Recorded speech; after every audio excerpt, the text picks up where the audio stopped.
Hello and welcome back to the Furthest From Perfect podcast. I am Lance and this is my bud Steven. I think it's been about 9 months since we've recorded an episode. Yeah, it's been quite some time. Right at we were talking about it before, right at the kind of start of COVID and the pandemic and all that shit, I think is when we recorded our 1 month anniversary episode. We literally did like 4 episodes, and we actually had a couple more recorded that I don't have anymore. I don't know where they went, but I do remember we recorded a couple more after the last upload, and just kind of got neglected. The podcast got neglected. I'm gonna be honest. Partially my fault. I was really bad about editing it, and partially just like schedules got kind of mixed around due to the pandemic. But it's basically COVID's fault. It's all COVID's fault. COVID took it away. Yeah, it's all remote, and but COVID still ruined it, anyways. But how you been? What have you been up to? I've been good, man. Just been kind of, obviously I work retail. I think we talked about this before, so just been busy with work. But yeah, man, I've been good. Just not doing a whole lot, but work and more work and a little bit of WoW on the side. A little bit of WoW? Tiny bit of WoW. Just a small amount. Yep. But like we were talking about briefly before we started, it's almost over. So it's like a bittersweet feeling because this game has literally consumed my life for over a year now. And it's about over, man. December 3rd, Nax Ramus comes out, which I know I've committed to at least clearing one time. And I don't know if I'll play again after that. I know a lot of people said like some of the upcoming expansions that may or may not release is when the game gets really, really good. But I don't know, man. I just don't like the deeper into this game you get, man. Like it's a catch grab, dude. Like you got to put more time in it and more time and more time. And it's like I thought I was putting in a lot of time, and then the game gods are like, nope, like more time. You need more time. More time behind your computer. So are they linking that up with Shadowlands? Is that what's coming out? Yeah, so there was like a lot of controversy behind it because Shadowlands got delayed, right? So what was supposed to happen was Shadowlands was supposed to launch. Nax was supposed to launch like a couple months after Shadowlands. So they were kind of like trying to like teeter it. So we're like every 3 to 6 months there's new content in WoW, whether it's classic or it's retail.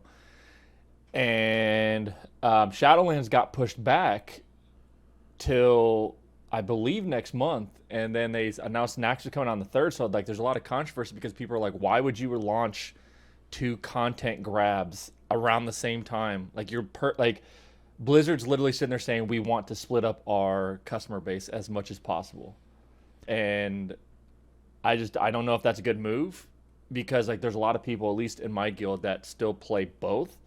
So they're like, I don't know what I'm going to do. So a lot of guilds are actually breaking up because like when Shadowlands comes out, they're like, oh, I'm going to put a lot of time in Shadowlands. And Nax Ramus being like literally one of the hardest raids ever in World of Warcraft. Like it takes a lot of time to prepare and to get through it. And a lot of people are like, yeah, I just don't want to put forth that time when the new expansion comes out. Yeah, I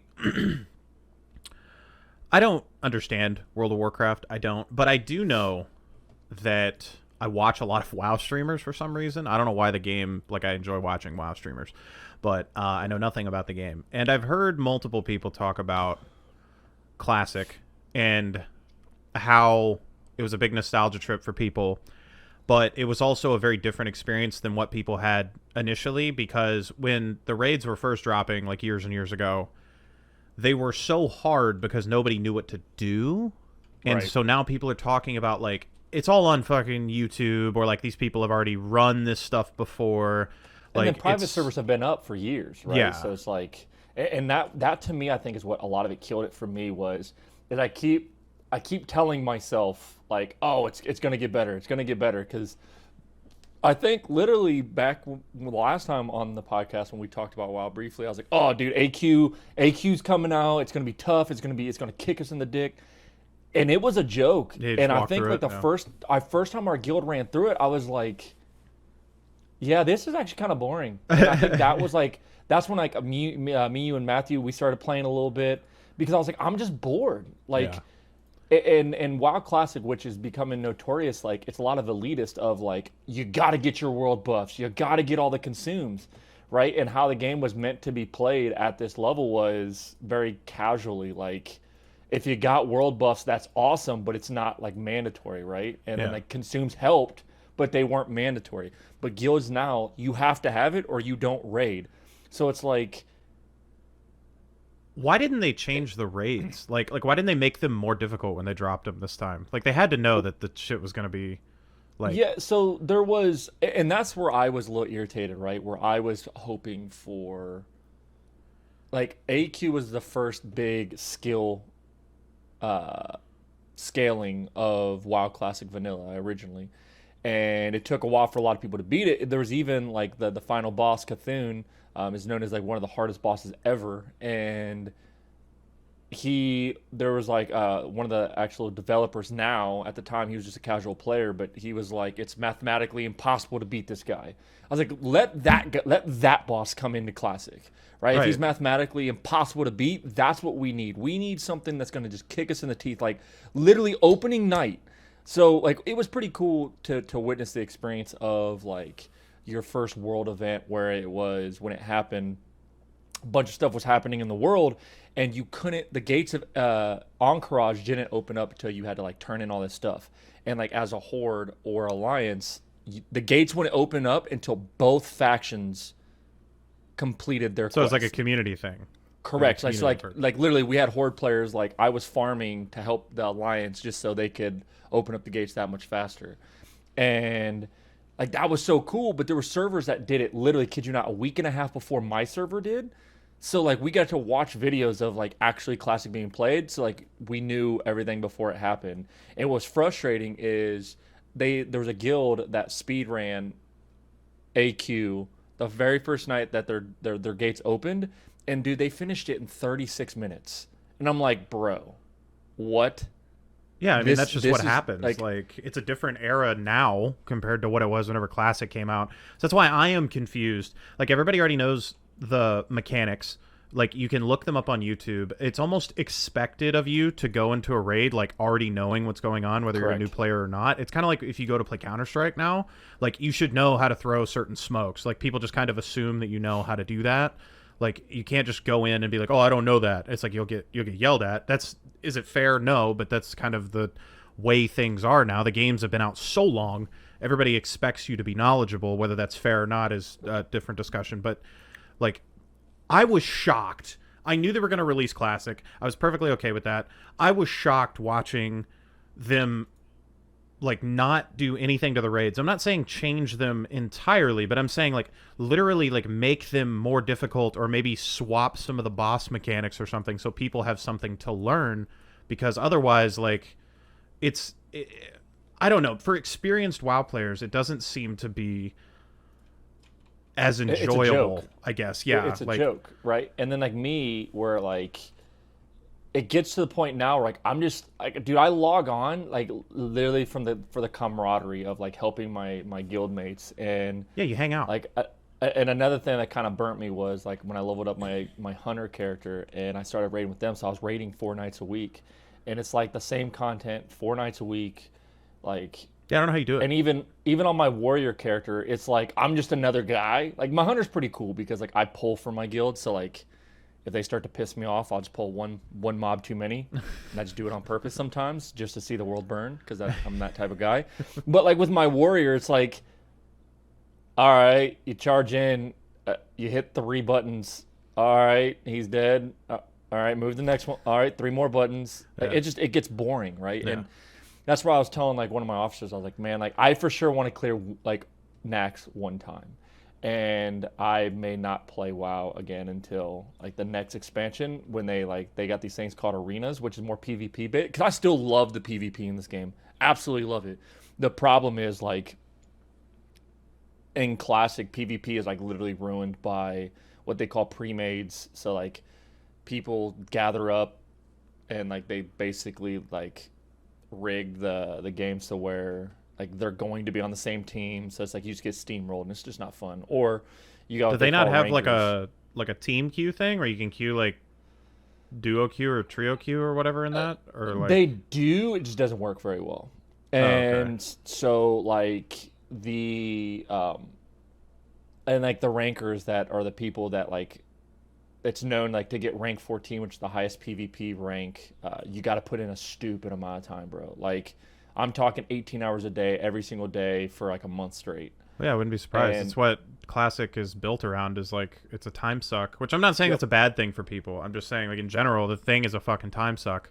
Like just all there is to it. And when that started happening, like I was getting passed up on PvP for like people that were ranking, and I was like, okay, that's cool. Like, all right.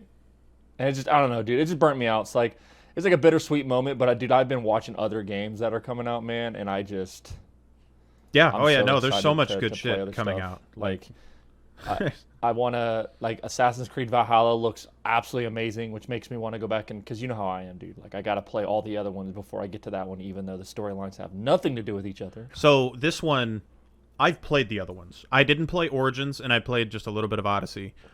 But so Odyssey feeds into this one in like the real life, like when you're out of the Animus type shit. So that feeds into it. But for the most part, it's its own experience. And to be honest, I've seen a lot of weird shit about Valhalla come out, and I'm about 20 hours in, right? I've barely scratched the surface of the game. It's a long game. And I have seen the weirdest reviews of this game. I don't know why it's so, like people just have this weird, like, hate boner for Assassin's Creed. Like, as a whole, like, they don't know what the fuck they want. I'm starting to realize that the more games that come out.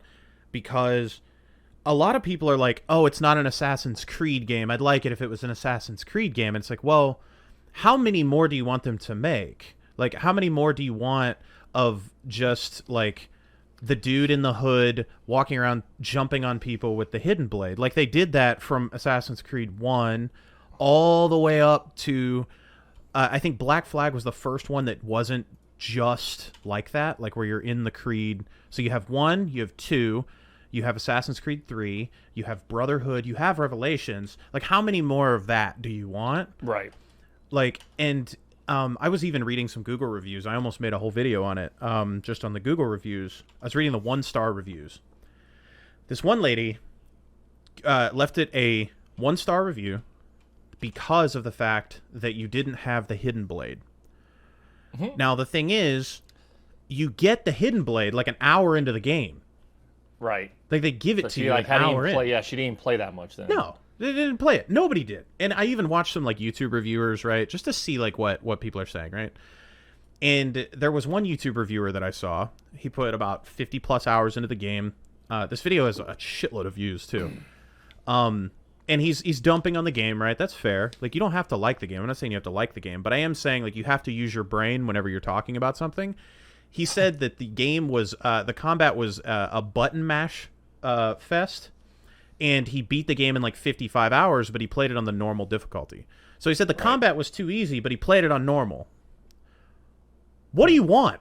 Yeah. like, yeah, you can't complain the game's too easy when you're playing 2 difficulties lower than the hardest difficulty that you can play on in the combat. And there's even a difficulty that improves the AI's, like, awareness.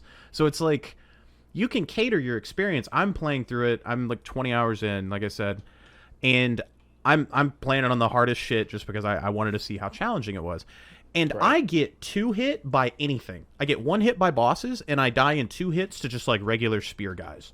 And it is one of the most, like, insane mechanical experiences that I've had to deal with in terms of dodging and learning animations and parrying and knowing when to use, like, my bow as opposed to, like going, like, I guess more aggressive. It's wild to me, some of the reviews that people have left on this game. And I'm kind of like, I'm enjoying it. They're entitled to their opinion, no matter how shitty it is. And it's just, it's hilarious to me how badly people shit on the game for, like, the dumbest reasons. Well, so it's kind of like what you and I were talking about that one podcast when we were sitting there saying, like, I think people just love, like, they see a bad review and people just love to pile on to that, right? Yeah. Like, no one wants to go into a game with their own opinion. They want to see one negative opinion that they may agree with, right? Yeah. But then they over-exaggerate it, and they're like, oh, well, I noticed that in 5 minutes. That must be what the entire game is. Yeah. And they, like you said, with the one lady with the hidden blade, like I'm sure she saw somebody sit there and say, oh, well, it's like it's axes and shields and it's more For Honor than it is Assassin's Creed, and I'm gonna hate it. That's not Assassin's Creed. I want Assassin's Creed, but yet, okay, did you put in enough time to make that assessment? Like, probably not. Yeah. Right. And to me, like, that's why, like, I like to play games. Like, that's why I loved about Humble Bundle. Like, I don't care what the reviews on the game were. Like, I want to make my own judgment of how good or bad this game may be. Right. And they give you a bunch of games that you probably wouldn't have bought. You would have never bought. Yeah, you would have never bought. And like, I love that stuff, man. And it's, to me, I just think the world of gaming has turned into, it doesn't matter how good a game is, we're going to search for the bad stuff, and that's all we're going to talk about is how bad this one mechanic was that may be 10 minutes in the game. Like, I hate it, man. Like, I mean, they used to do it back when Black Flag first came out, right? With the whole the boat mechanic, the thing you said you actually like. A lot of people were dumping on that. Was like, that's not Assassin's Creed. People push back, right. And it's like, to me, it's like, but now years down the road, a lot of people are like, hey, that actually was pretty good. We want a whole game of just that because it's that good. Yeah, people call it like the best pirate game ever, and it's it just I don't know, man. It just it triggers me. Like, I can't stand the whole we're just going to stockpile hate on a game because it's not exactly what we wanted. And like, especially, like, I think if you're a reviewer for like GameSpot, IGN, anything like that, like, you've got to go into a review knowing that, right? Like, your review matters, right? Like, and that's why, like, I watch most of my reviews that I watch is on YouTube, because like, I feel like they do a lot better job of being biased, of like, hey, I don't like this specific thing, but please play the game so you can be your own judge. Yeah. Right? Like, The Completionist is one of the ones I love watching, where, like, dude, he'll dump on a game for 15 minutes straight, but he'll end it with, hey, you should still play it. Like, I didn't like this, but that's my opinion. Like, you should like formulate your own opinion. Like, and let me just be 100% fair here. The game is not perfect by any stretch of the imagination. I just feel like nobody gave the game a fair shake in terms of, like, people automatically called it good lord. People automatically called it, like, I've seen people say that Assassin's Creed Odyssey, they just reskinned it in Viking times, right? They've been doing that since the beginning. Right. Like, from 1 to 2, they just reskinned it in Rome, and they added a couple of combat mechanics, right? They did the same shit, like, all through the Ezio trilogy. Like, they just keep reskinning it with different locations and different time periods. That's what they do. That's the whole point of the fucking game, is like, you're getting that same experience with just a different character and a slightly different storyline, and you play the game. But the thing is, I don't understand why people are pissed off, because Odyssey is like one of the most beloved Assassin's Creed games. Granted, it's way too long. That's the big thing with it. It's so long, and the map is almost too big. Like, it's enormous. It's almost daunting to, like, play for your first time. But there's a lot of people put like over 100 hours in Odyssey. They love it, whatever, and then they complained about Valhalla because, like, it's the same thing. It's like, what, you didn't? So what, you had chocolate ice cream. You love chocolate ice cream. Somebody gave you chocolate ice cream, and you're pissed off about it. Like, what the fuck? What do you want, dude? Like, I don't get it. I don't understand it. The game's not perfect. There's a myriad of bugs with it. Like, your character will lock up. Your reticle will pause. The combat is a little bit more Dark Souls-ish in terms of, it's a lot of rolling, a lot of parrying. There's these, like, pressure points that you can hit, like, every boss fight. Like, a lot of people complained about the boss fights too. I didn't have a problem with it, because I still think it's laughable that you kill this main character, like this main guy that's, like, intricate to the story and, like, progression, and he's supposed to be the super powerful guy. In the past titles, you just jumped on his head with a hidden blade. That was all you did, and then boom, that super important guy is gone, right? And I've been searching for this guy for hours. Oh, he's dead. Yeah, you just fucking Mario his ass, and he's dead. And, like, in this one, like there's like these little boss fights that they set up, and it leads you into them. But they're really like, I spent like 45 minutes on one dude the other day because I again, you just have to learn their movesets. It's the same kind of experience as, I hate comparing everything to Dark Souls, but it is. Like, you have to learn the animations, you have to learn what their routines are in terms of like when they're going to rush at you and do a power attack versus what you can parry, what you can't. And it's a big learning experience, and it is very different from other Assassin's Creeds. I'm enjoying it. The game is not perfect, like, at all. It runs infinitely better on PC, though, I will say. My computer cannot run Odyssey for shit. My CPU stays at 100%, and I have a Ryzen 2700, and it peaks out my CPU, runs like dog shit. Typical Ubisoft game. Valhalla, however, runs at a buttery 60 FPS at all times on my computer, and my CPU never gets above 30%. So That's good. Optimization-wise, Valhalla is infinitely better than every other Assassin's Creed on PC. Because even Assassin's Creed 2 runs like dog shit on PC. Well, so I think a lot of that's going to, like, the better consoles get, I think the better it's going to start getting on PC, unfortunately. Like, even though it should be, like, backwards. But, like, the more powerful consoles get, like, in order to port them over to PC, it's going to be, like, infinitely easier because they're using SSD drives and they're using, like, they don't have to downscale the game as much for consoles. Yeah. So, like, yeah, which breaks, like, certain mechanics because, like, a certain role is supposed to take this many frames, but on PC, which can run faster, like, the game's not used to being accelerated like that. Yeah. And so I think it's going to get a lot better, like, the better consoles get, unfortunately.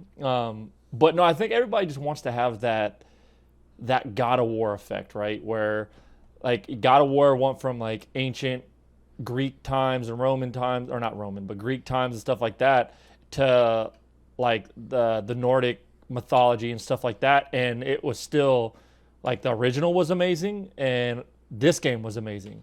And I think everybody is expecting that every time, like, Assassin's Creed hits. And you just can't expect that. Yeah. Like, and I hate to say it, but, like, a Sony exclusive is infinitely better than anything Ubisoft will create. Like, as far as, like, polish. Yeah. Like, yeah, it's different studios, and it's definitely different strokes for different folks. Because I've loved every single Assassin's Creed I've played. Even Unity, I started playing that. I had some real issues with the parkour was my biggest issue. But that's because I have Trash Brain, and Unity's parkour system is really intricate, and you actually have to learn the parkour mechanics. Like, now looking back, there's a ton of shit reviewing Unity, like, now basically, and the parkour system is the most complex that it has ever been in the series with Unity in terms of the way the animations flow together. It was more like modern free running, in a sense, like how people do, like, modern free running in between buildings and jumping off of shit and stuff like that. The system was too intuitive for me. I like simple shit. I like to be able to see ledge, jump towards ledge, and my character just jumps towards the ledge, right? I almost like a more arcadey platformer style with maybe some little animation tweaks in there. Unity system doesn't really work like that. There's a bunch of different button combinations that you can do to drop, like, descend and then, like, ascend, and then also be able to move, like, sideways and then jump backwards off the wall, like, and jump back and forth in between walls to scale it. Like, there's all kinds of wonky shit you can do. So my poor brain couldn't keep up with that.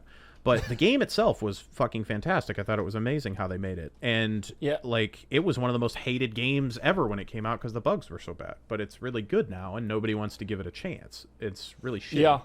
It's funny, too. I just got done watching a video that was talking about that. Like, I don't know, man. I guess I've been pretty lucky. Like, games, like, game-breaking bugs, like, on release, like, even, like, Fallout 76, right? The only game-breaking bug that I saw, like, I witnessed was the fact, for whatever damn reason, we weren't able to party up, which was the whole reason I bought the game. Yeah, the social was broken for like 2 weeks.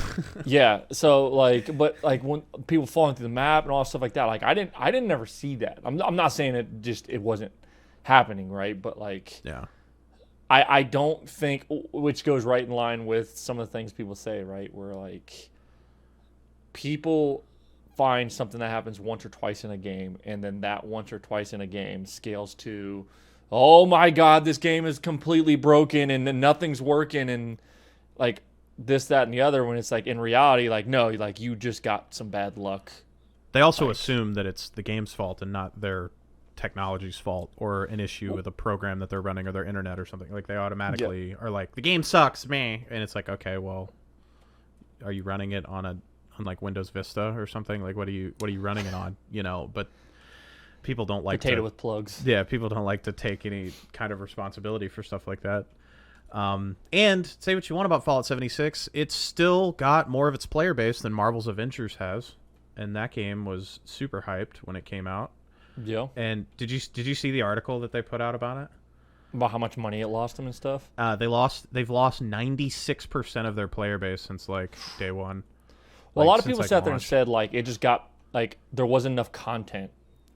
The Marvel game, I didn't watch it or play it or anything. I just laughed at it because it like the thought of it, the game sounds amazing, but I was like kept trying to tell people like it's very ambitious, and like if you think that kind of game is going to come out with 0 issues, like you're crazy.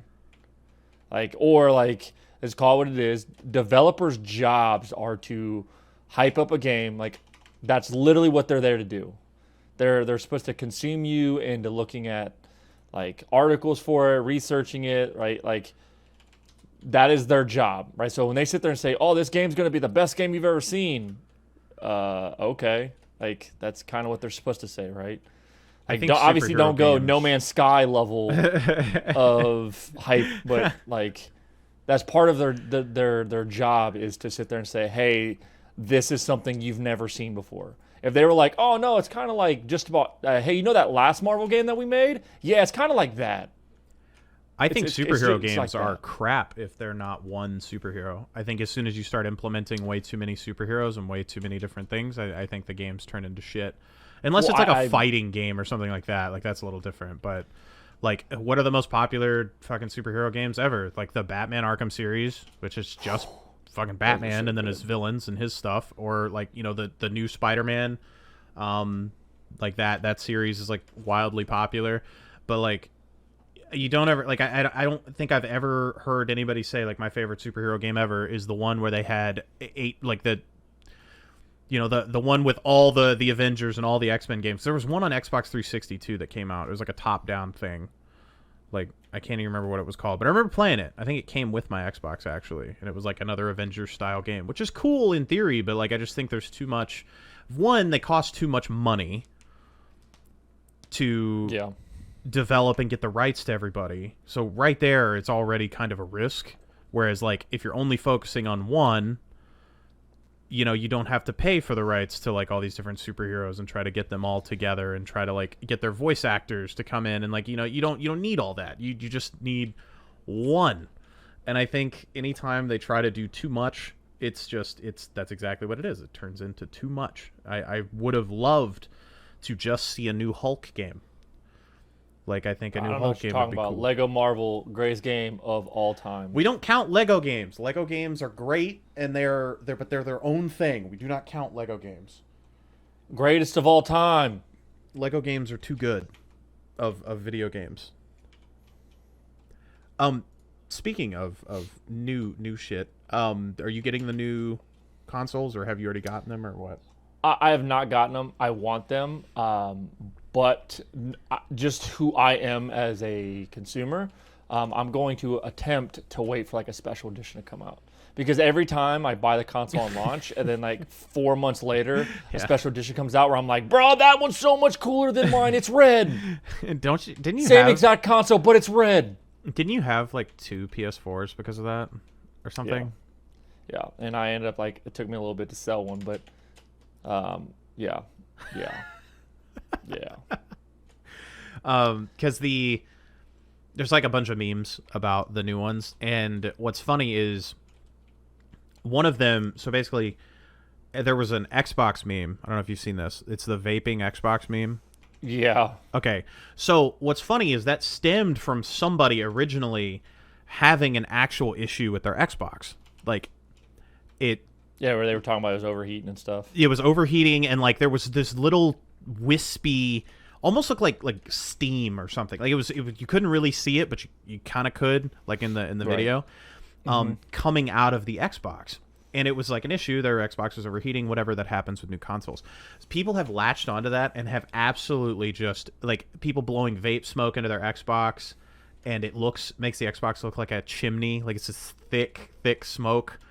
And it got so bad that Xbox literally tweeted, like, I can't believe we have to say this, but please don't blow vape smoke into your Xbox. The official Xbox account tweeted that. Dude, when I saw that, I was like, what? Like, so I saw the original, and I was like, I was like, oh shit, that fucking sucks, like whatever. And I didn't see all the memes and shit.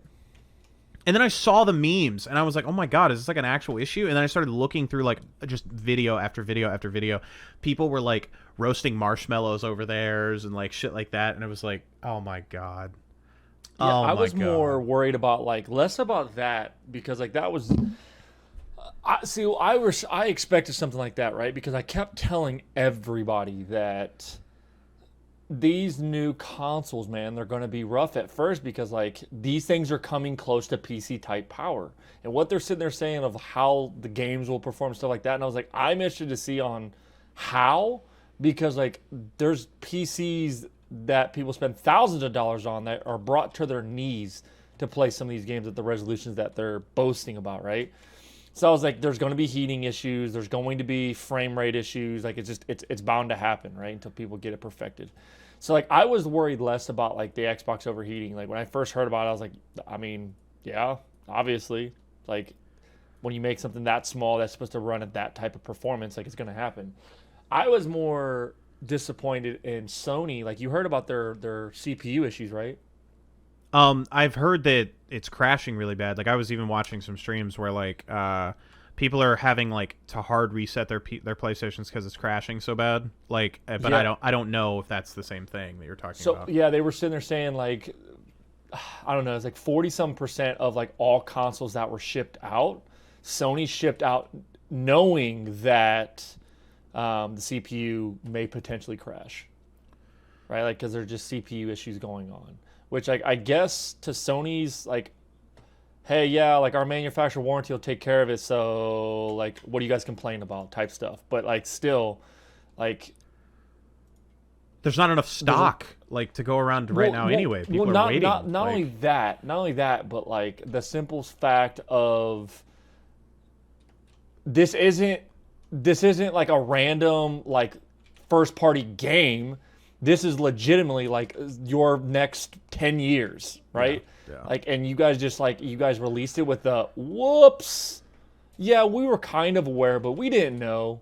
It's not all of them. Like type of mentality. It's Yeah. like I expect more from Sony than that. Like plain and simple. Like I just expect more from them. And like shame on me, I guess, because like it's just I shouldn't expect anything from any of these big companies. But like I have Sony's a bit of a track theory. record has been a little bit better than Microsoft, right? I'm used to Microsoft being like, oh, it's not that big. Like after the Red Ring of Death, like That was awful. I've gotten used to Microsoft just not being what it's supposed to be. I have a weird theory, and I don't know if there's any merit to this. This was just something that I remember whenever they released the specs for the new consoles, and I was sitting there thinking, and then I saw the price of the new consoles, and I was like, huh. Because I was thinking the same thing you were with, like, you know, this is getting to a point where this is just a PC. It's just a, you know, a pretty middle-of-the-road PC. And I have a weird theory that I don't think they make jack shit on consoles. I think they sell them. I don't think anybody would be stupid enough to sell them at a loss, but they may be selling them at a minor loss and making their money up through game sales, like taking a percentage of game sales. Like that could be, and that could be what you were saying, kind of how they're able to produce something that is basically like, because like you said, it's hard to build a PC for $400 or $500. Like the digital edition of the PS5 is what, $400? Yeah. Like it's hard to build a PC for $400 that can do the exact same things as the PlayStation 5.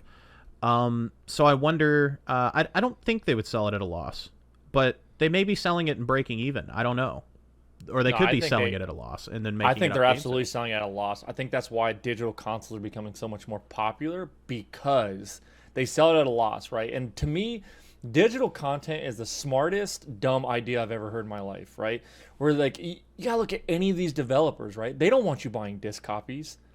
They don't. Like that's an extra person or a computer that they gotta put to make that disc to perfect everything that's going on, right? Versus digital, you put digital into a server and just people can download it. Like, what does that cost to do? Yeah. No, you're right. Right? Like, So, like, to me, like, the more they push these digital consoles, the more I think they absolutely are losing sales. And I think this new generation of consoles, like, they put out the digital versions hoping, and that's why they're doing, oh, it's $100 less. for a Like, disc drive. Like that's the yep, difference. Yep, there's going to be so many digital copies that are released. I guarantee you the stock for digital is going to be way higher than the actual hardware one or the disc one because they want you to sit there and say, "Oh, I want a PlayStation 5, but I like my discs, but I can only get a digital. I Yeah. guess I'm buying all my games digital." And they want to sell like 3/4 of their console as digital Yeah. because dude that's just going to save them so much more money in the long run, and then their mind says, oh, but we're saving the consumer money. But then it turns into the next gen consoles. Oh, well, we don't even have discs anymore. Who uses discs anymore? Yeah. It's like with the fucking iPhone where they started changing Yeah. up the ports and they took away the headphone jack and all that Yeah, shit. Like they're gonna have a I absolutely think that's pluggable what disc drive that you can buy like separately if you want. Yeah. You can plug in a disc Yeah, drive for a game. I absolutely think that's what it's going to come to because you guys sit there and think like if the more powerful these consoles get, yeah, they could take a 50% loss on a console, right? Yeah. Because guess what? The game costs are going up. So they're going like, "Oh, the same exact procedure that we've always done in the past, we're going to charge $20 extra for it." Yeah. For what? Like, you know what I mean? Like, there's Yeah. no benefit to going digital. They don't charge you less because there's not a disc. No, they charge you the exact same amount, right? And somebody was funny. Somebody was sitting there in our guild chat last week that was like, why do you guys buy digital? I would understand if digital was cheaper, but there's no benefit. Like, the only benefit about digital is like you have it a little bit faster, but you pay the exact same amount of money. The exact same. Like, think about that for a second. There's no game case. You're not sending it out to a manufacturer. You're not creating the discs. No, you're paying for the content. That's what you're paying for. It's what Yeah, it is. but it's so much more beneficial for companies to sit there and say, "Hey, we're just going to promote digital copies," and like, but hey, we're going to scheme the market so where it's going to be the same $75 price tag, whether you buy it digital or buy it digital or the disc copy. Like, to me, like, that's the biggest scam ever, and that's why I've always been an advocate of like, no, physical copy. Like, let me buy a physical copy, and if I decide to hate the game, I can sell it back and get some of my money back. You can't do that with digital. No, and I think Like- that's another reason why they're doing it. I remember this was brought up whenever the PlayStation 4 came out. They were talking about how you had to download the game to your PlayStation and all that shit, and they were actually saying once you downloaded it, it was going to be like a PC, like a PC key. Whenever you bought a hard copy of a PC disc, you wouldn't be able to transfer your game anywhere else. And they were talking about it would kill used games, and it was going to kill used game stores because you couldn't transfer discs. Like, once you bought a hard copy, that hard copy was tied to the hard drive on your PlayStation 4. Kind of like how, you know, you buy a hard copy of a PC disc. Obviously, that didn't happen. There's still plenty of people selling like used copies of PlayStation 4 discs and stuff. But like, I think that is where it's going. Essentially, I don't think the used game market did very well for. Like, I don't know how. I don't know the numbers. I'm just, this is clearly me speculating on shit. I don't know how much of that money, the used game market money, the like people like Sony and Microsoft actually see. So I don't know if this is their way of finally like edging that out. You know what I mean? Like, getting rid of that like used game market of like people reselling games and stuff like that, and even independent resellers, right? Like posting on fucking. God forbid you have to use Craigslist, but posting on Craigslist that you have a used Spider-Man game for $30, like, obviously Sony's not going to see any of that money. You can't do that with a digital copy. You know, you just can't. Yeah. Now there's another issue with like selling accounts that have games tied to them and stuff, but that's a whole nother issue, and that's completely different. But, like I think that could be a way of them dealing with that and trying to like get their money back and stuff like that. Because to me, it's amazing that game prices have stayed where they are anyway with the types of games that we have. Like, you want to talk about? I remember buying Xbox, like original Xbox games that were like $50. Yeah. And they got like Morrowind came out on the original Xbox. Like, and I look at vanilla Morrowind now, and I'm like, how on God's green earth in 2003 did I pay the same price for this game as I paid for that I'm going to pay for like Cyberpunk, right? Like, it just it blows my little tiny brain out of the back of my fat head to think that game prices have stayed relatively consistent. Yeah. For the last, like, I don't know when they upped them to 60, but I do remember buying, like, I think Morrowind was $50. It was something like, it was some outrageous number, right? They like, no, they were that. Like, it's like 20 years or some shit that they've been, you know, around that like $60 mark. Like, I up the price. Like, as much as I hate to say that, up the price. I mean, it's not even about saying that, right? Like, you look at, like, so this was my argument, right? Like, look at a game like, it's going to be pretty controversial, but like Spider-Man Miles Morales, right? They're charging full price for that game that should have been a DLC. I've heard that. Yes, that game should have been a DLC. Don't get me wrong. I've heard it's awesome. It's amazing, graphically insane, but it should have been a DLC. So you're going to charge the same amount of money for that as you would a full launch game, yeah. Assassin's Creed Valhalla, for instance, right? Like, or like, it's just like, let's take even last gen, right? You're going to charge the same amount for Red Dead as you would for Fallout 76. Yeah. Right? Like, stop. No, they definitely, with Miles Morales, I've watched the game because I wasn't going to get a PlayStation 5, so I wasn't going to play it. And I wasn't going to play it if they released it on PS4 or whatever. Like, I wanted to experience it on PS5 whenever I do end up getting one of those. But, I couldn't believe it, bro. That game is so short. Like, if you just do like main story, do a few side quests or whatever. I saw a streamer beat it in like 6 hours. Yeah, they're saying about 7-8 hours. Like and that's with doing just minor side shit. You can go and do the little side shit, but all it is like collectible stuff. The skill trees aren't very expansive. It's kind of it's kind of crazy. Like, I was baffled, honestly, like with all these games coming out and how like high quality the last Spider-Man was, and this one's still quality. But the story is super rushed, and it's very noticeable whenever you're like, at least for me, watching it. And it's like there was somebody I saw a tweet that was complaining about it, and they were like, of course, they made Spider-Man black, and they gave him a third of a game, and I was like, I fell out. They were like, they hoed the first black Spider-Man, of course. He finally gets a game. And they just hoed him, and I was dying. I thought it was absolutely hilarious. I got irritated because like I think I was talking to you about it. Like, dude, I loved this most recent Spider-Man game, dude. It's probably like, it takes me back to Spider-Man 2 on PlayStation 2. Like, it was that level of good. And I told people, like,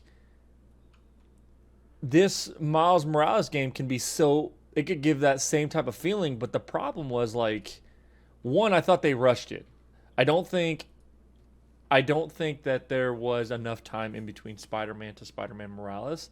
And don't get me wrong, I know a lot of the assets are the same with the buildings and same location. And for the most part, like, Miles Morales was even in that game, right? So there's like, the only thing you really got to do is create his costume and his specific move set or whatever it is. But like, on the new console, like, to polish it, like, it just should have been a DLC. If that game was ready when it should have been a DLC. So the theory that I've heard, I know I've had a lot of theories today, but the theory and rumor that I've heard is Miles Morales was supposed to be a DLC. Like, they were developing it as a DLC. Then you wind up with a weird issue of, you have a new launch of a new console, this brand new fucking console, and you have this opportunity where you're developing this game. It's like, do you release a PlayStation 4 DLC for a Spider-Man game that had been out, when did that come out? A year ago? 2 years ago? When did that come out? It came out a while back. It came out a while back. Then you have this weird, awkward stage of, like, do you release a DLC for your old console, or do you go ahead and add more to the DLC and then launch it on your new console, right? Because it lined up perfectly with the PlayStation 5 drop. And that's the theory, the rumor, whatever. I don't know how much merit there is to that, but it does make a lot of sense because the game struggles not visually. It doesn't struggle combat-wise. I thought the combat actually looked more fluid than it did in the original. It struggles in writing and character development, which is what takes the most time to flesh out in terms of like production. And that's what I was about to say. With it being a Sony studio, it's a double-edged sword, right? One, I do think you're 100% correct. I think they see oh crap, we've got to hurry up and we got to have more launch titles than Xbox. So we've got to hurry up and put something together. Why not use this DLC we've been working on? And it can showcase our power and all that stuff like that. But the flip side to that, and I think this is why Nintendo's exclusives will always be the best. Right? Nintendo doesn't care how long the game takes to come out because it's going to be super polished when it comes out. Right? When's the last time you heard a negative thing about a Mario game? Yeah, like you don't really hear about like day one bugs with like, and that's what I'm saying. Like, because Mario takes their in-home or their in-house stuff, they take all that stuff deadly serious, right? And to me, Sony is finally like, I don't care what anybody says, Sony infinitely has better exclusives than Xbox right now. You are winning the market. So why would you feel the need that you have to be the one that rushes? Let Xbox rush. Well, let them come together super fast. The issue comes from the competition of those two in the first place. Like, Nintendo doesn't give a shit. Nintendo doesn't care about really what Sony and Xbox are doing, because like if you notice, like Microsoft is going to Nintendo to release their titles on the Switch. Like, people are going to Nintendo to be like, hey, can we put our shit on Switch? That's why you have shit like Skyrim on Switch, because you have these like studios and developers and things that aren't Nintendo exclusives being played on a Nintendo Switch. Right. You don't see Nintendo going to Sony and be like, hey, can we put our games on PlayStation? Right. Can we do that? Like, they're all coming to Nintendo. Nintendo doesn't compete with those two, and I don't think they should have to. And I think a lot of the issues does stem from the fact that Sony is always trying to like one up Xbox, like, and vice versa. I think there's a lot of weird rushed shit that happens and a lot of awkward things that happen. Like, I think they would be better off just being like, okay, fuck you, I'm gonna do my own thing. And just, dude, like I said, it just irritates me, man. Like, you didn't have to rush that game. You didn't have to. Right? Like, you could have taken your time and watch. Like, I guarantee you they're going to put out some DLCs for Miles Morales, and the game's going to be amazing. Yeah. But guess what? Then that $75 game turns into a $100 game. Yeah. When it should have been a DLC to begin with. They should have made a whole separate game. Like, it just, to me, like, dude, it blows my mind to think that, like, that game is not even being talked about. Like, the only game you hear being talked about right now for the new gen is COD, which is always going to be talked about, and Assassin's Creed. Miles Morales like had a lot of hype. Demon Souls, but that's the only other one. I didn't think. I'm going to be honest with you, I forgot about that one. But yes, you're absolutely correct. It looks great. Right? But like, that game, like think back to when Spider-Man first came out, dude. That was a must-have. If you had a PlayStation, you had to have that game. Yeah, no, I do remember everybody was playing that. Yeah, like, Miles Morales is not that, and like, I'm sorry to say it, but like, I'm waiting for the next God of War for the true PlayStation exclusive, right? Or, I know we haven't talked about this yet either, because this all happened during COVID, with Microsoft buying out Bethesda. They're still a trash can company. I don't understand. I don't get it. They suck. They're awful. They're terrible. I don't have any faith in Bethesda. I've lost all faith in Bethesda. They're absolutely a garbage can company that has been coasting on the successes of a game that came out a decade ago. I'm sorry. That's just what it is. Hear me out. Trash can. What if Elder Scrolls 6 is a timed exclusive for Xbox only? Great. I've develop another game for a console. Awesome. Ignore the fact that your games have been carried by the PC modding community for the last decade. Go ahead, do that. I don't care. They're just so bad, dude. They're so nostalgia driven. I used to be the biggest fan of Bethesda. I really was, and they have just done nothing but take a dump on my head for the last decade. And it's like I'm just done. I've played all of these other games. Like, all these other studios are coming out with shit that is just progressing. They're not just releasing, you know, remasters and remakes and all this shit. They're actively producing better shit. And I get it. I know there's probably a lot of like people that play like shit like ESO that are like, oh, but you know, ESO is great. Okay, cool. That's awesome. But like, I just can't take it anymore, dude. Like, you have a gold mine in IPs in Fallout and Elder Scrolls specifically, and you have a fan base that is just absolutely enthralled by Skyrim and the things that you were able to do originally, and then the mod teams were able to take and do. You have a diehard Fallout fan base that has been playing Fallout for 30 goddamn years. Like, they waited from, I know this was a different studio, but they waited from Fallout 2 to Fallout 3 so long. And then you have New Vegas come out under Obsidian, and you take a huge shit on Obsidian. First of all, they made a great game in Fallout New Vegas, and they completely Big disrespect. Yeah, absolutely fucked them out of any kind of bonuses over one Metascore point. Like, after you rushed them in their development, and then you have to wait, and then we get Fallout 4, where you take all of the sandbox out of the Elder Scrolls games, or not Elder Scrolls games, out of the Fallout games. One of the amazing things about Bethesda titles is the fact that there's this sandbox-esque feel to them. You make a character, you live that character's life, you play how you think that character would play, you approach situations the same way that that character would, and they take it like, okay, we're gonna give you this voiced protagonist here and give you this shitty dad storyline. We're gonna flip the script. You're not gonna be looking for your father anymore. You're going to be the dad looking for your kid. And it's just this just awful experience. I understand Fallout 4 was okay. I got bored with it. I played about 85 hours of Fallout 4. I know it's a long time, but I gave it a chance. I played the DLC, which the DLC was pretty good. The building DLC sucked, but the Point Lookout one or whatever it was, the first one they did was really good. I didn't play Nuka World, but the Point Lookout one I did. And I was just vastly underwhelmed in the story of the main story. I was so bored. Yeah. I was mind-numbingly bored.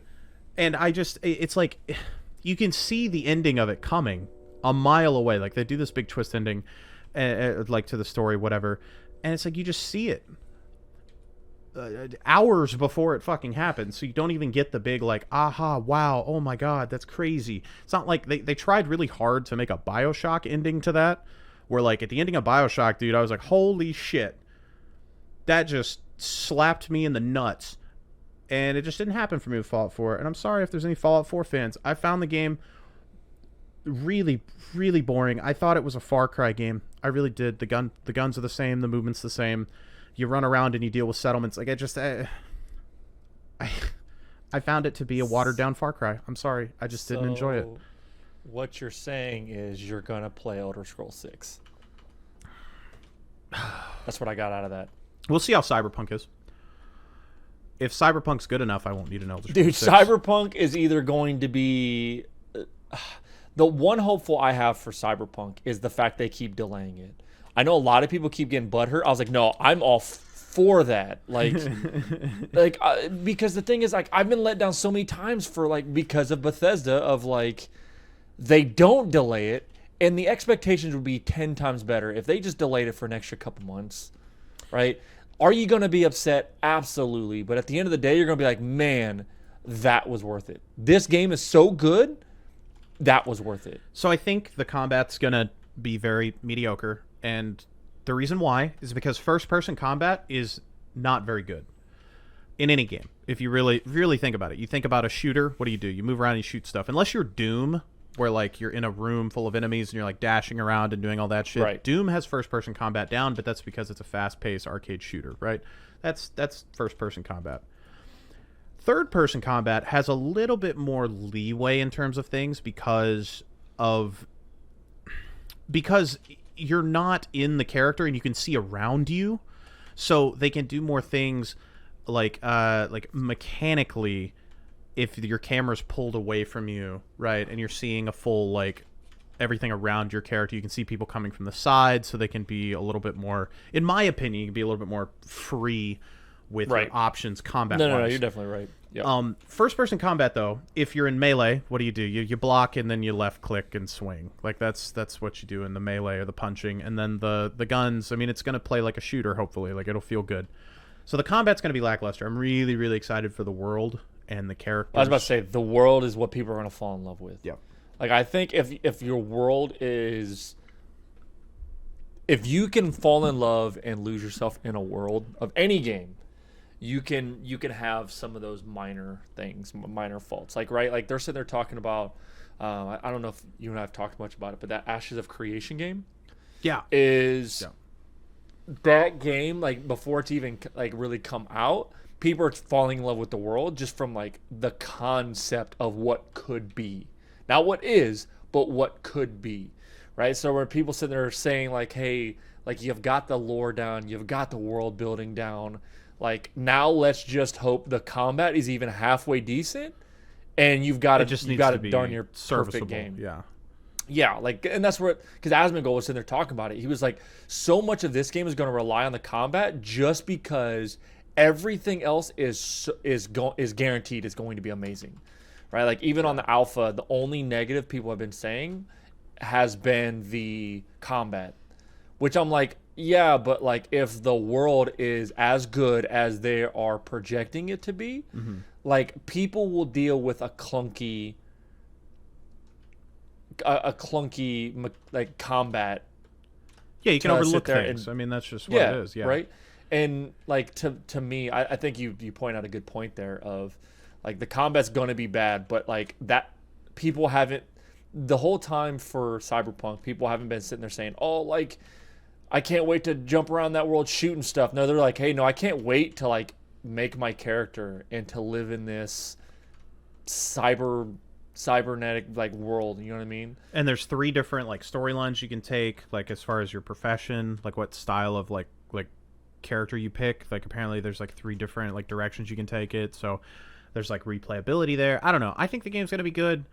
I don't have any reason to say it's gonna be bad. You know, it's not like CD Projekt Red has come out with like any dog shit. Like Witcher 3. I've never played Witcher, so I couldn't tell you. Like I need to go back and play at least Witcher 3 to the very least. But like when people sit there and talk about that, like I can't. I just know they're a big name developer, right? And I know Witcher is one of the best RPG games literally ever, and I've never played it. But I've seen enough, and people that are that deep into RPG games, like that's the game that they reference for like a good RPG. Well, because everybody copied them too. They changed everything. Like as soon as Witcher 3 came out, every open world game has copied the exact same Witcher 3 experience. Like Witcher 3 had these mechanics where, like their open world thing was like every 7 minutes. I think is what was their rule of thumb. Like something needs to happen, whether a random world event or you run into an enemy or you get a side quest or you run into a town. Like it was like you can go any direction, and in like I think it was like 7 minutes, you'll encounter something. And ever since then, like even you take Red Dead Redemption 2, they took a lot of that same thing where like those random world events that pop up on the road are pretty frequent, and different things like that. And then you take even games like Horizon Zero Dawn. I know it doesn't play exactly like it, but like they took a lot of like it very clearly took a lot of like inspiration from what CD Projekt Red did with Witcher 3. Like if you've played Witcher 3, you understand what I'm talking about. If you haven't played Witcher 3, either go play it or go watch some of Witcher 3 and then compare and contrast every other open world game that's come out in the last 5 years. And I guarantee you're going to draw a lot of heavy similarities between the two because they did that. They changed everything with Witcher 3. And Witcher 3 arguably got better with its DLC. Like, there's people that said that, like, Blood and Wine was one of the best... I think it was Blood and Wine. It's, like, one of the best DLCs of any game to come out. Of any game ever, right.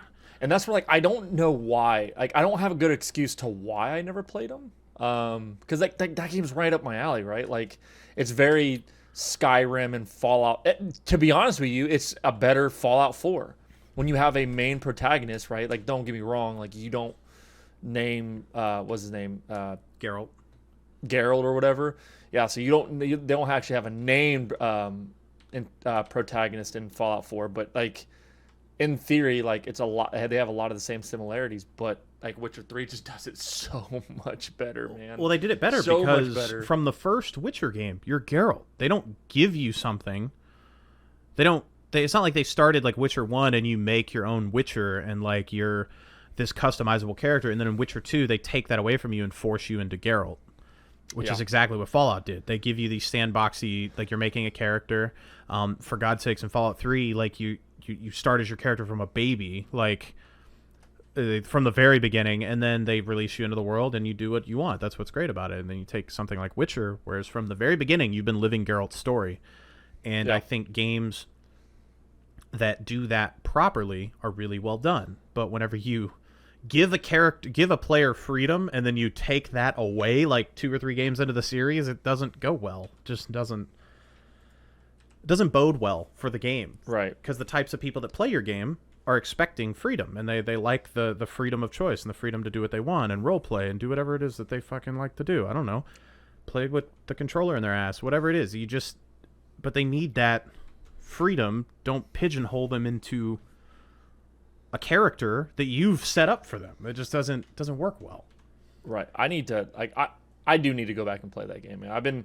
I've been wanting to have some new games to play, and that's definitely one of them that I need to. It's usually on sale. It's usually pretty cheap. I think you get it like $15. Well, I've got it. I've do? owned it for 2 years, bro. Of course you have. I've had it for so long. I've just never played it. And I don't have a reason to why I didn't play it. I just didn't play it. Yeah. And well, like scratch that. I mean, it wasn't an excuse to why I didn't play it, but I wanted to go back and do what my stupid self does, and I have to play like the sequel or the prequels and stuff like that. And they're way different. I heard like the first one is mediocre. The second one's when it starts getting good, and obviously Witcher 3 is Witcher 3. It's godlike. It's the one everybody always references for like the must play. And but no, I don't have like even a small excuse to why I haven't played it. I've owned it for ever now, and I didn't, for whatever reason, find the need to make it a priority to have to play it. Takes a lot of time to play it though, so that could be a good reason as to why. No, it's not a good excuse, dude. All I've got is time, clearly. But no, I definitely gotta go back and play. But no, CD Projekt Red, like they've become one of those developers. But like, are they gonna go down the whole of Bethesda, right? And like Bethesda, because when would you think Bethesda actually took off? Would you say it was Fallout 3 and Oblivion? Was when like when Bethesda became like. If you wanna really give it a point, I would actually say that they took off with Skyrim. Like Skyrim sold way more copies than Oblivion ever did. And they actually marketed it, and I remember seeing the ads for it. I would actually say that Skyrim's release is what kind of stamped Bethesda in a lot of people's mind as like this wonderful developer. And then due to you had your hardcore fans, right, that had already played Morrowind and Oblivion, and they had played, Fallout 3, and they thought that was really good. And I do think that Fallout 3 was a big release. And I do think that could be a point, like a turning point for their company, right? That was a major. That was at 09 or some shit when that came out. Yeah, something like that. Or was it like 07? I can't remember. No, it wasn't that late, because I remember that in high school when Christy and I were dating, and we didn't start dating until my senior year. Yeah, and like Fallout 3, I remember like that was a big release. But in my opinion, what kind of stamped it for a lot of people, even casual fans, was Skyrim. Like it got people into the games, and then now you have a load of people that loved Skyrim. They got into Skyrim, and they can't play Oblivion or Morrowind because they're very different games. Like they don't have any nostalgia for it. They only want to play the mods and shit like that. Yeah, I think you're spot on, because I do remember people like I don't remember hearing of Bethesda as a creator, because I even loved Fallout 3. I played a lot of Fallout 3. Yeah. But I played Fallout 3 because I loved Fallout 3, not because of Bethesda. Versus Skyrim, Skyrim was a must-have game. I remember when you and I first became friends, we were talking, and you were like, yeah, man, I love Skyrim. I was like, I've never played. You're like, you've never played. Like Yeah. it was, like that's what it was, dude. Yeah. Like if you hadn't played Skyrim, like you were a weirdo. Like how have you not played this game? And I agree with you. Like that is, I think, the turning point for when Bethesda became a serious must-have developer, because even Skyrim wasn't perfect on launch, but it was a pretty good game, right? For as ambitious as it was, like the bugs that it did have was like, okay, we can work through these bugs, dude. But like I remember Sheldon, like that's all Sheldon played for 2 years, right? Yeah, Like I it's mean, literally it's- all he played. That's And in my mind. I agree. That's when. Yeah, no, that makes sense. Like I would have to agree. Like after like talking about that, because like I didn't think of Bethesda. Like I think because of Skyrim, I had high hopes for Fallout 4, because of Bethesda's now a like Fallout 3 was good, Skyrim was amazing, right? So it's like, okay, cool. So the next big thing that Bethesda actually makes, like I'm not counting New Vegas because that was not Bethesda. If anything, Bethesda having the name Bethesda in there kind of like tampered it, but then it was Fallout 4. Like the hype behind that was, oh, because if it's even half as good as what Skyrim was, like this is gonna be a pretty good game. And not only that, but when people sit there and think of the impact that Skyrim had, right? Just sitting there and think about this, the impact Skyrim had. How many times has that game been re-released? So you have Legacy Edition. Well, actually, no. So if you do vanilla, right? So day one release, then you have the like Game of the Year or Legacy Edition that came with the DLCs, like all the DLCs. So that's 2. Then you have the Special Edition, which is 3, and that was for like the next gen consoles, like PS4 and Xbox One. And then you have the Switch release, which is 4. And then I don't count the memey like Alexa edition. You can, yes, it has been released on the fucking Amazon Alexa, but I don't count that one. So I'm counting at least 4 that I can remember. Let me see. So I'm looking it up now. Yeah, minimum How many 4 times- that thing has been released.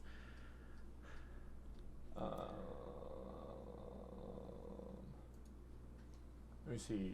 Re-release and ports. I think. So you had the Legendary Edition, which you mentioned, Special Edition, the Remaster, the Switch,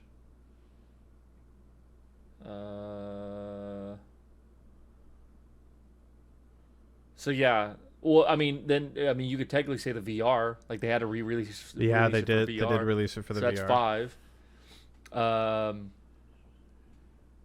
Yeah, so a solid like 5, Like, 5 yeah. editions of the game. And it's just they are not the company that people built them up to be. And I will maintain that because I was one of those people that built them up and hyped them Right. up and talked about it and streamed their games for years. Like that was me. I was one of those people. But the fact is, they don't deserve to be in the same name as a developer like Bungie, who, you know, has Halo 1 and then oh shit, Halo 2 came out and it's even better. What the hell? And then, you know, then you have Halo 3 comes out and some people still maintain that Halo 2 might have been better, but like Halo 3 was arguably like a big step forward for the series as well.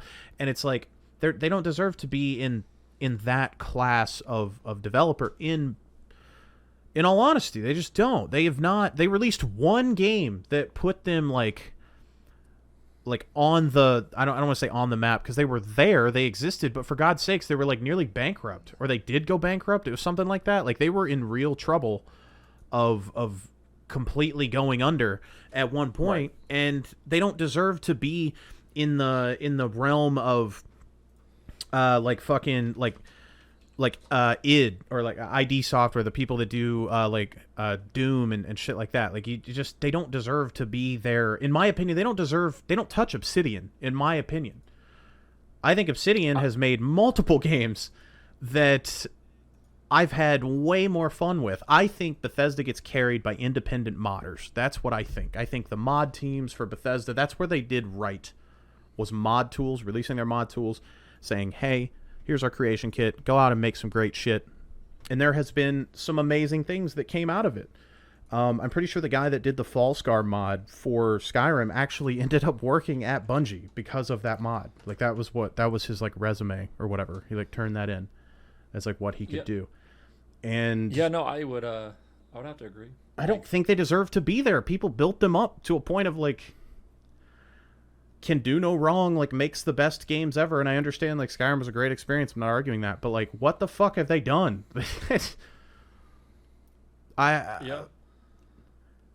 I don't get it. I'm at a loss.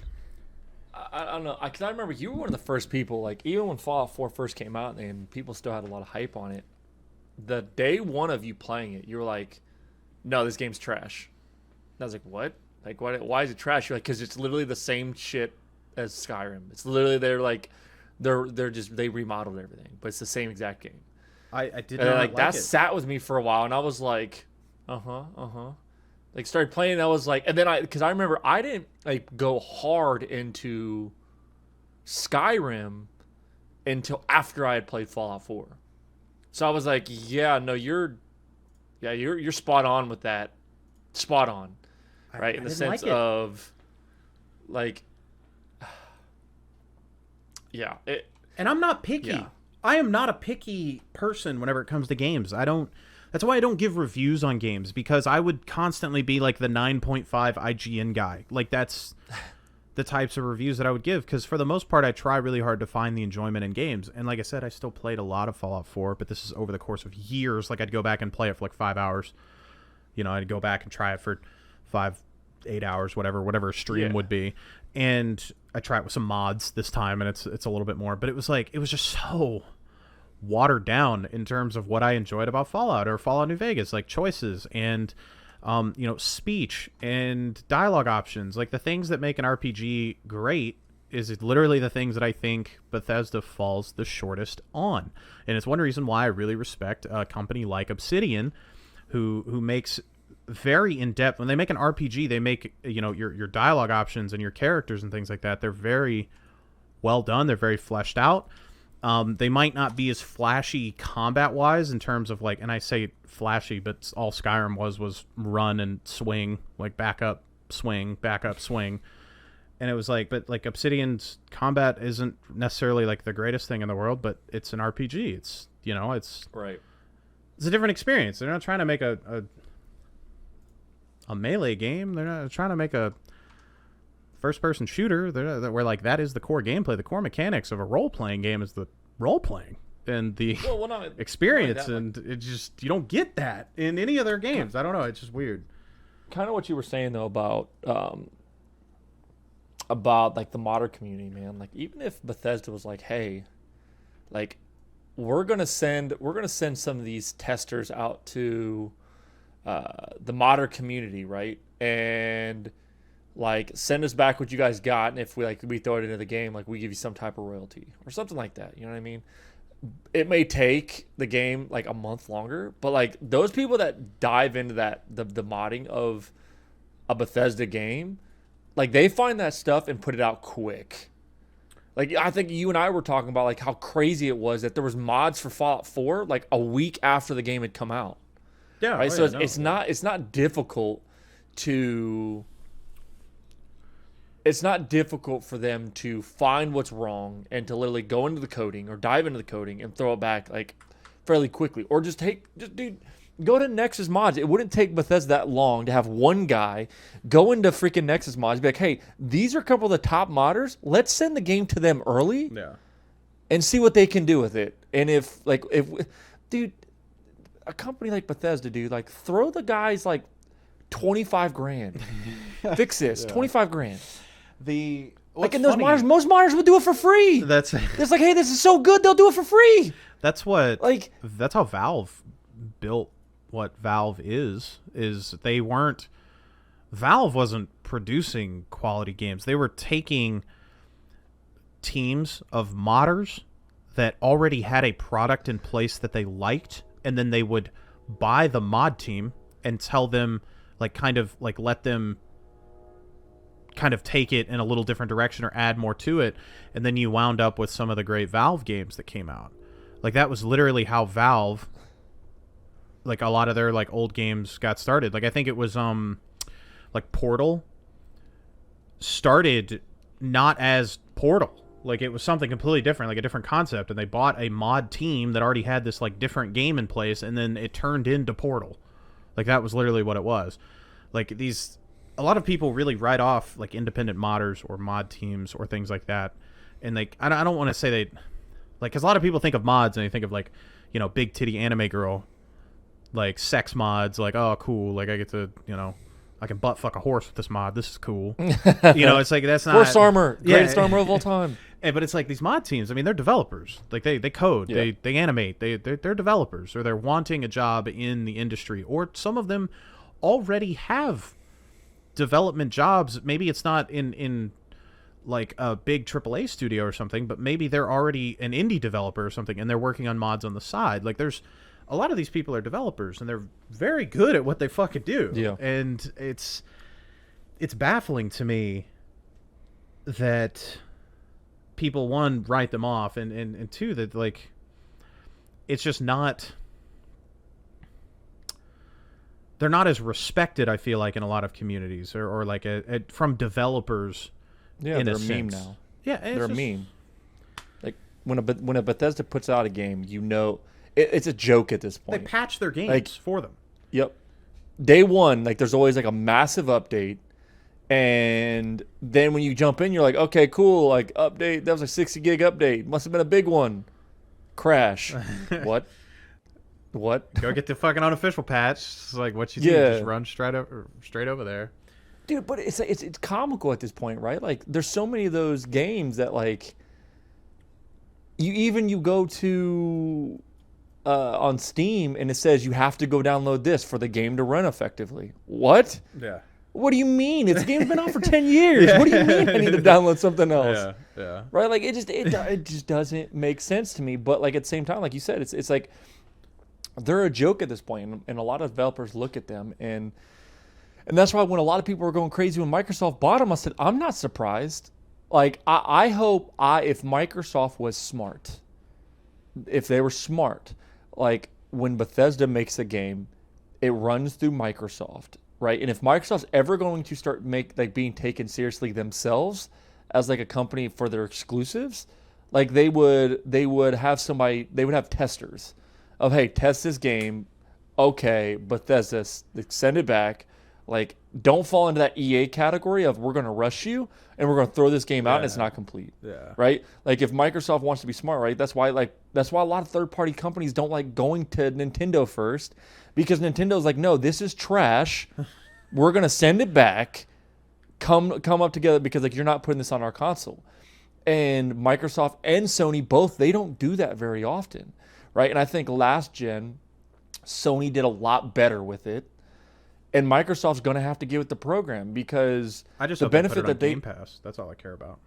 that would be dope. Well, you heard about Game Pass and EA like signing their thing, right? So like there's a lot of EA stuff for free on Game Pass. Yeah, good. Like That's all I played nowadays. Battlefront. Like Jackson's literally all he's been playing is Battlefront 2, because it was put on Game Pass for free. Oh yeah, they're combining or not combining, but like EA Play, is a part of it or some shit. Yeah. I mean, that's all Which is it's smart, right? Like people are trying to make it so where like it's beneficial to have Game Pass now. Like Game Pass is like, when you look at the Game Pass library, you're like, oh, that's on there? Yeah, I forgot. Like that's definitely worth $15 a month. I don't even know what Like, I pay anymore. I don't care because I play it, but like I really don't remember. I think they upped the price from, it was $5 for me, and then it went up. I think it might be 10 now. I don't know, but yeah, I think it's like 10, 12 or something like that. But like no, like it's worth it. Like at the very least, I don't play a whole lot of the stuff on there, but like For the King, we played the mess out of that game. I think I have like right? 50 or 60 hours. In that That's game. what I'm saying. Like we played the mess out of that game, and like it was free.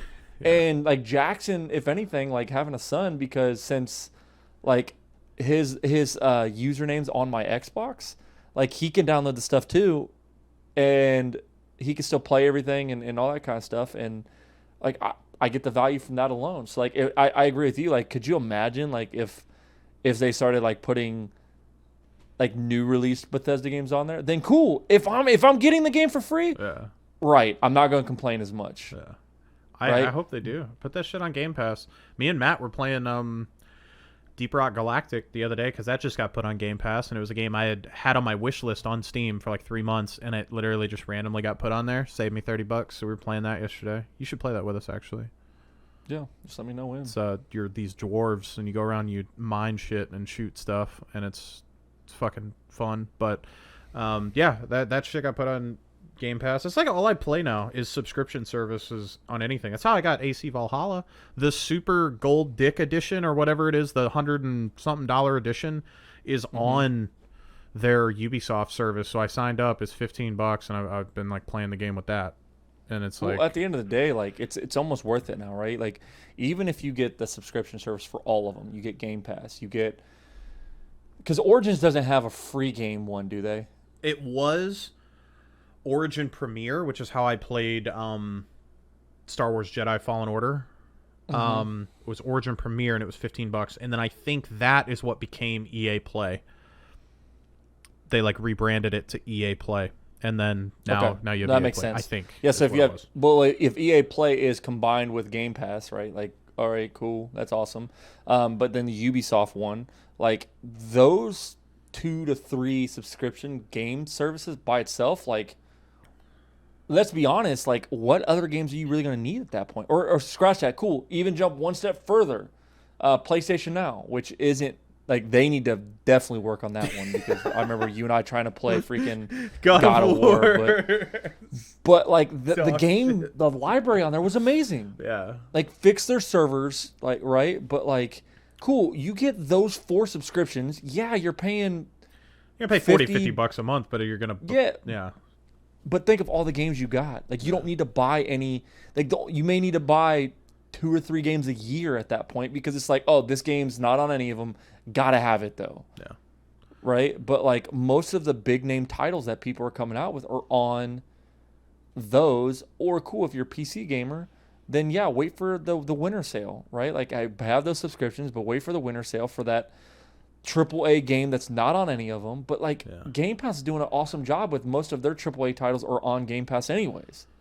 Yeah. Right? Like, Outer Worlds when it was coming out. That's how I played Outer Worlds. I basically, like, I sign up for them, and then I play whatever's on there that just released on there that I wanted to play, and I cancel it. So if it takes me 2 months to get through it, I spend $30 to play a $60 game, and I find that as a win. And then if they release another game that's going to be on there, I'll re-sign up.